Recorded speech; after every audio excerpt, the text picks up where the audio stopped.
ঘুরিয়ে আমি ঘুরিয়ে বিভিন্নভাবে আমরা ব্যবস্থা নিচ্ছি, বিভিন্নভাবে আমরা কর্মসূচি নিচ্ছি যাতে এই প্লাস্টিকগুলো বর্জন করা যায়, বন্ধ করা যায়।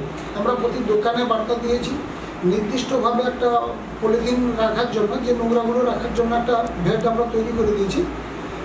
আমরা 24 লক্ষ টাকা দিয়ে যেটা আমরা একটা ঘর করেছি, যেখান থেকে প্লাস্টিকগুলো নিয়ে গিয়ে আমাদের ই কার্ড রয়েছে, এই কার্ডের মাধ্যমে এসএইচজি গ্রুপরা দায়িত্বে রয়েছে, তারা নিয়ে গিয়ে ওখানে সঠিকভাবে রেখে দুটো ভাগে ভাগ আমরা করছি। প্লাস্টিক আলাদা করে দিচ্ছি, তরল জাতীয় জিনিস আলাদা।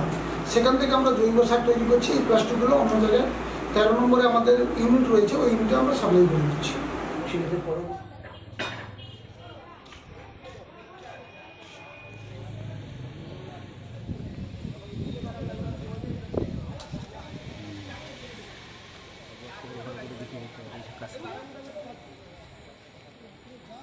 সেটা দেখানো হবে, কিন্তু পেয়েছো কি?